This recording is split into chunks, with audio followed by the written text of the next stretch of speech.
Во нашата служба, значи во последните 3 години, 2020, 2021 и 2022 година, број на крводарители кои што дарувале кај нас само во службата, без да ги рачунеме крводарителските акции што се организирани ван службата, односно по школи, фабрики, полициските станици, здруженија и касарните на АРМ.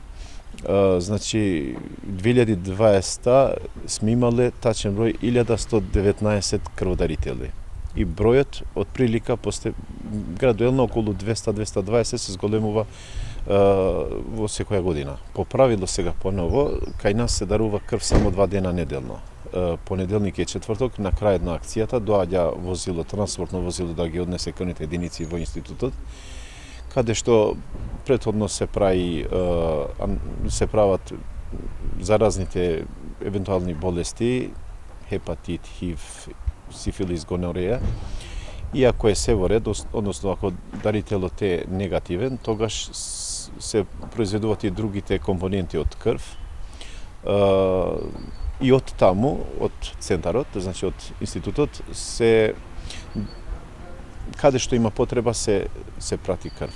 Имаме редовни крводарители, само една лоша вест, како да кажам, е што просечната возраст на крводарителите се зголемува.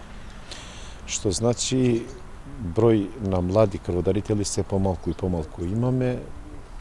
Тоа можеби поради масивната емиграција на млади, така да тоа не зависи од нас, тоа е глобален проблем на цел Балкан или цел свет. Крводарител може да стане од 18 годишна возраст или пак малку пред да полни 18 години може со одобрување од страна на родителите. Крводарител може да биде секој здрав човек кој ги исполнува условите кај нас, односно има прашалник каде што ги има некои поставени прашања, например да не користи лекови, антибиотици и други лекови кои што може да влијат во здравјето на идниот можен примател на крв. Хемоглобин е многу битен да е во рамките на дозволените граници. Под тие рамки не е дозволено, пошто тај крводарител може да биде после може да има потреба он сам да прима крв.